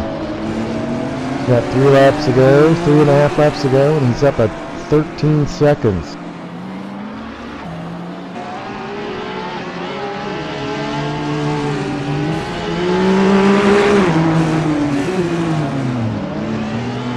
That was a scary moment for David Poole. He got a lap car between he and Ian. And the lap car kind of got sideways in front of him and off the track, and looked like he might come back on into him, but it all worked out.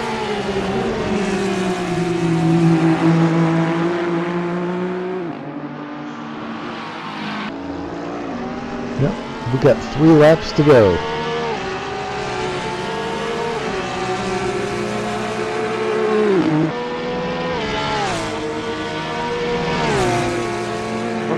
Dropping down through the field here.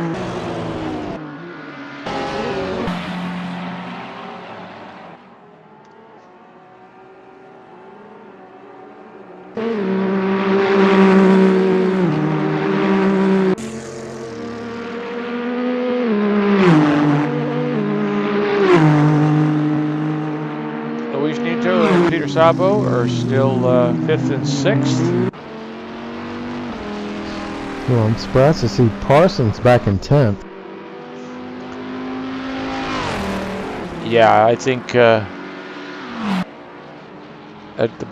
success ballast he's carrying is definitely a challenge. Looks like Moses is in 14th. So he's actually worked his way up a little bit after unfortunately having to do a 2-stop strategy. Oh, there's some 15th, 16th place action going on here. Iggy Jordia and Bjorn Heyman.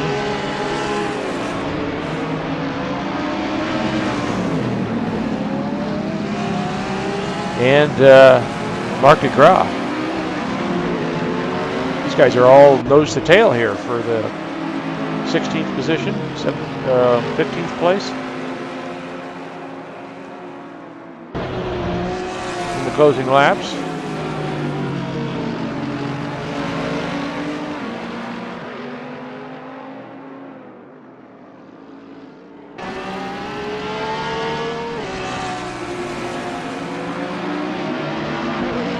If DeGraw gets that Audi into a nice drift coming out of the last turn here, it's got a good run on the straightaway.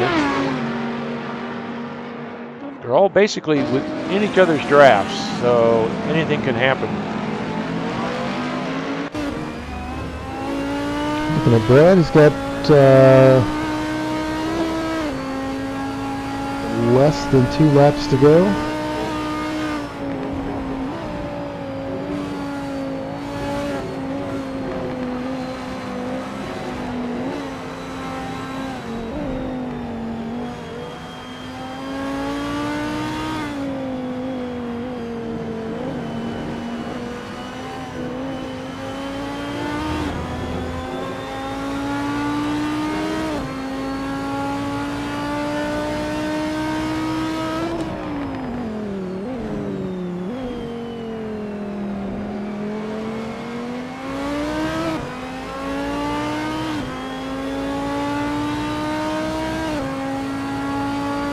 Just hanging on to this freeway battle for 15th here to see if there's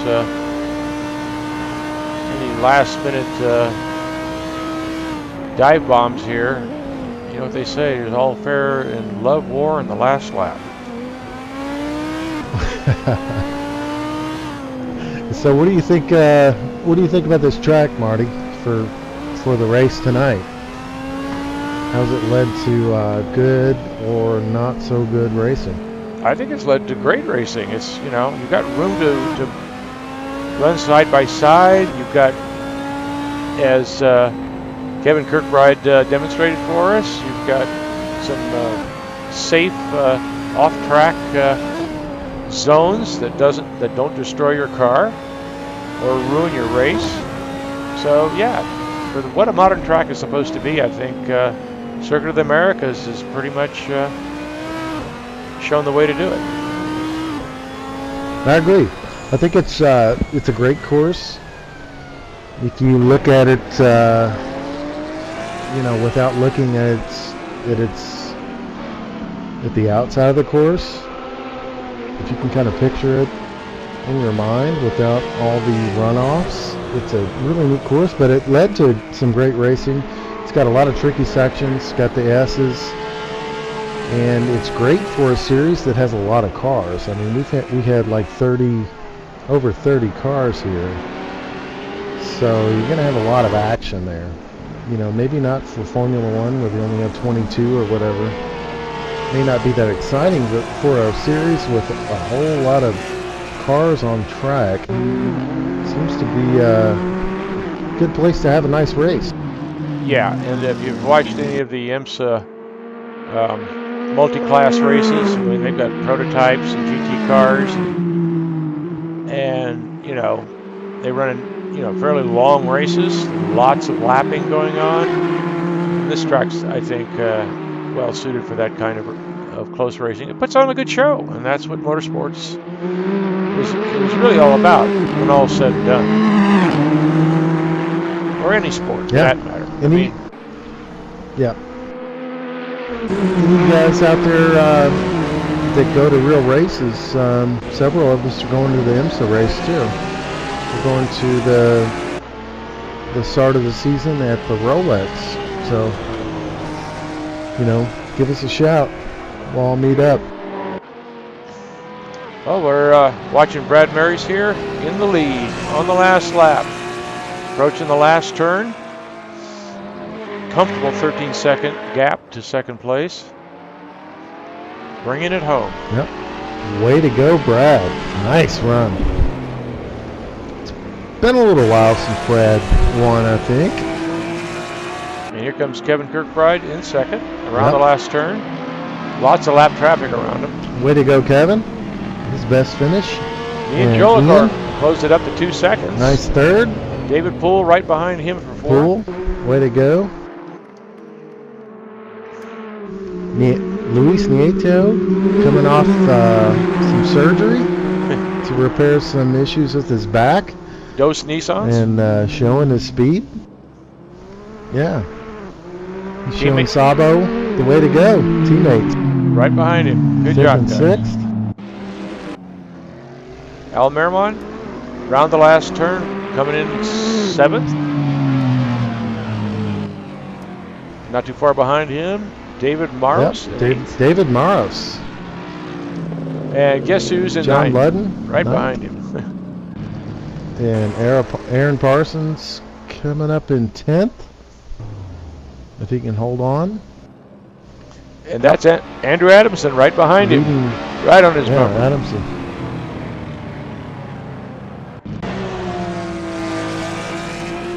Jesse Olsen coming up in 12th. Just ahead of Johnny Mack.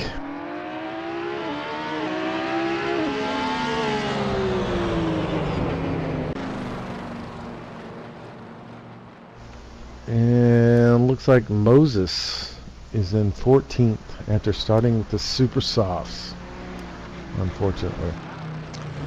Yeah, he's going to have a hard time living that down. In fact, at this point, it looks like he's just cruising. Yeah, he might have got lapped. Hey, no, listen to him. Is he running out of gas?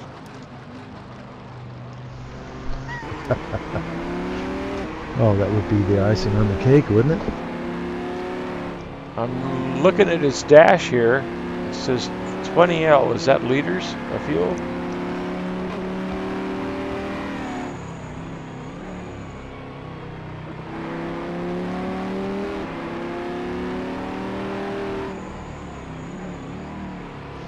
Well, Marty, heck of a race. It's a good track. It's a great track to race on. Might not be the prettiest track, but I mean, it led to some really good action.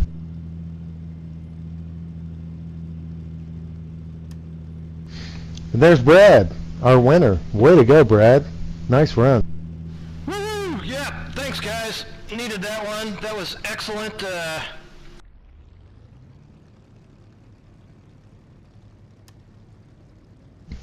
Nope. He just ejected himself.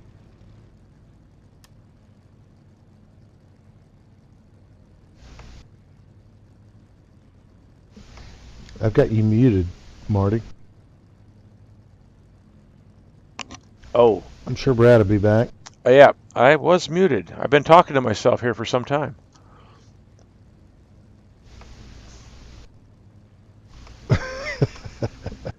So I did hear that we had our winner briefly in the broadcast booth. We did. Hopefully he'll join us again, or we can drop down to the next channel. He's in the driving school channel. Driving school channel. Okay, if I can get in there. Oh, he's gone. Boy, he gets around quick. He's trying to make it his way here. Maybe he's got an oops here. Okay. There you are, Brad. Yeah, the session switched and the Ventrilo dropped. Hey, you guys might be running late. You might want to get wrapped up, but congrats to Kevin Kirkbride. That was a great run for him.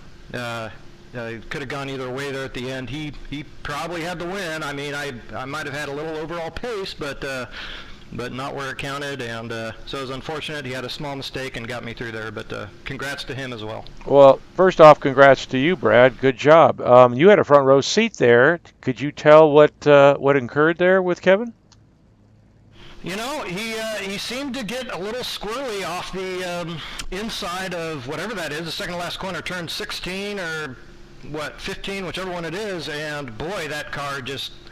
Man, it reacted really funny, and he was off the track in just a second. Nothing he could possibly do about it. So I'm gonna have to watch the replay on that myself. But it was a fast exit from the racing surface, that's for sure. Yeah. Well, you guys ran away from the field. That he still was comfortably held down second place there. So it was a good drive for him. Superb drive for you, Brad. And you guys put on a good show. We really appreciate it. Yep, you're welcome, Marty. Got to give a quick shout out to my teammate as well. He certainly helped with the setup and turning the laps. He did a pretty fine job down there in 13th as well. So congrats to him and the rest of the guys for letting us race here tonight. Hey, Marty, or Brad, it's been a little while since you've won a race in AC. How long has it been? Because we're a little shocked, but I mean, not shocked by the win, but how long it's been. Yeah, too long. I took last season off. The season before that, I did run that full schedule with Al in the Ford and came close. I think had a second and a podium, but had a few disconnects that season. That was a tough season. It's been a tough adjustment here with the recent tire updates to Assetto Corsa for me and the wheel. So it's been a really difficult getting comfortable with it. Didn't expect to have a chance with the win here tonight. Actually, John Luden, of course, had some trouble. Kevin had some trouble. So really, I got pretty fortunate, but. You do the best you can. You put yourself up there and try to stay consistent. And had some good breaks tonight for sure. Cool. Well, you ended a nice drought. So it's been a few seasons. So way to go, man. I'm so excited. Thank you. Well, cool. We'll see you, Brad. You and the boys next Thursday for the North American Grand Prix Thursday Night GT Series. And for all our viewers, thanks for watching, and see you next week. Yep. Have a good one.